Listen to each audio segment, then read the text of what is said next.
कर्नाटक में मुफ्त वाली स्कीम को लेकर कांग्रेस अध्यक्ष मल्लिकार्जुन खड़गे के बयान को लेकर दिल्ली तक की सियासत गर्मा गई है। खड़गे के बयान पर प्रधानमंत्री नरेंद्र मोदी ने भी तंज कसा और कहा कि झूठे वादे करना तो आसान है, लेकिन उसे पूरा कर पाना असंभव है।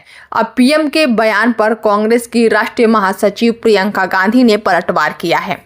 उन्होंने कहा कि पीएम ने कांग्रेस पर जो आरोप लगाया है वो सत्य से परे है। प्रियंका गांधी ने सोशल मीडिया एक्स पर पोस्ट करते हुए कहा कि महात्मा गांधी जी कहते थे कि सत्य ही ईश्वर है।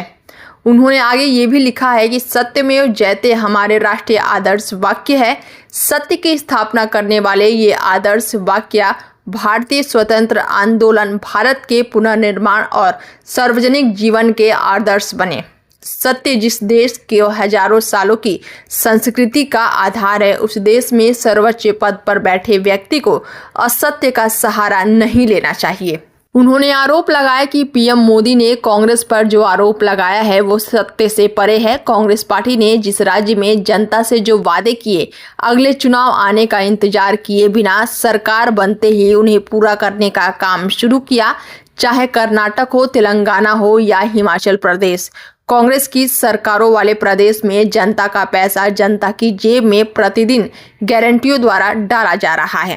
कांग्रेस ने कहा कि प्रधानमंत्री समझ चुके हैं कि देश की जनता के सामने उनकी बातों का कोई मोल नहीं रहा है। 100 दिन की योजना 2027 के रोड मैप के लिए 20 लाख लोगों की राय लेना, हर साल 2 करोड़ नौकरियां, 100 स्मार्ट सिटी, काले धन वापस लाने जैसे ऐसे वादे जो झूठे साबित हो चुके हैं। अब ऐसे वादों पर देश की जनता का कोई भरोसा नहीं है।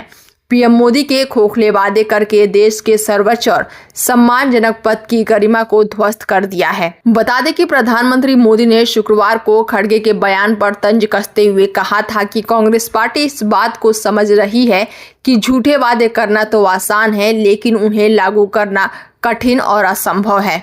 अभियान दर अभियान वो लोगों से ऐसे वादे करते हैं जिन्हें वो भी जानते हैं कि वो कभी पूरा नहीं कर पाएंगे। अब जनता के सामने बुरी तरह से बेनकाब हो गए हैं।